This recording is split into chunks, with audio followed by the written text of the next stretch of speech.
Relax and take notes while I take totes of the marijuana smoke. Throw you in a choke, gun smoke. Assalamualaikum warahmatullahi wabarakatuh. Salam dan bahagia. Perkenalkan, saya Imam Sofi'i dari Prodi Akuntansi. Di sini saya dari Padepokan 78 akan berbagi bagaimana cara beretika pada saat batuk maupun bersin. Yuk langsung saja teman-teman. Apabila kita batuk maupun bersin, jangan lupa sediain tisu ya.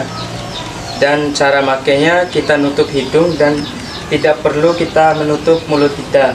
Dan apabila kita tidak memiliki tisu, kita bisa memakai lengan dari tangan kita, baju tangan kita. Dan cara makainya juga seperti tadi, kita menutup hidung kita tanpa menutup mulut.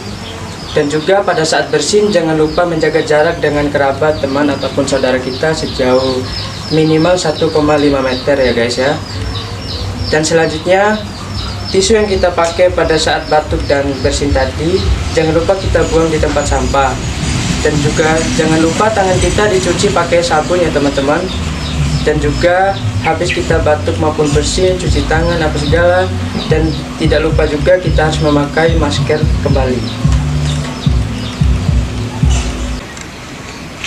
Sekian tata cara beretika pada saat batuk dan bersin. Lebih dan kurangnya saya mohon maaf.